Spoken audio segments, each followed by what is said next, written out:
Непријатна сцена се случи, она што се случува последните 40-50 дена, односно од кога е притворен, почна да повраќа и колабираше и не беше контактибилен одредено време.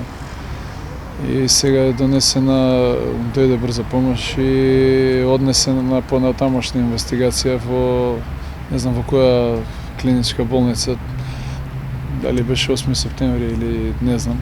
Иако има мислење од клиниката за торакална хирургија дека е неопходна хоспитализација заради целокупната здравствена состојба, прилично непријатна сцена која што нема никаква врска со правото и тоа е што се случи. Има ли сигнал од обвинителството дека можеби размислуваат да побарат подлега мерка барем поради здравствената состојба? Ма не сум ни јас во состојба сега да зборам, стварно непријатни сцени се тоа. Второ, обвинителството како и јас не сме лекари, но она што го видовме не беше воопшто пријатно, така да секој човек заслужува, и тоа е уставно гарантирано начело, право на живот.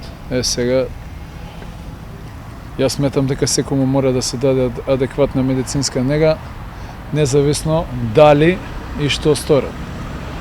Кривична или било каква постапка една работа, правото на живот и на здравје е друга работа.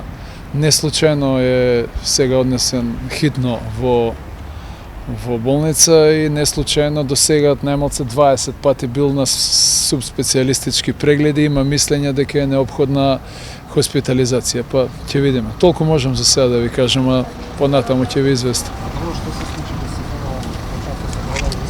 Не воопшто, јас кога дојдов, он веќе повраќаше во ВЦ-то, значи воопшто ни исказ ни ништо, повраќаше масивно во ВЦ-то, беше една грда сцена, потоа дали изгуби свест, дали едноставно не беше контактибилен. Не беше контактибилен ни со мене, ни со лекарите.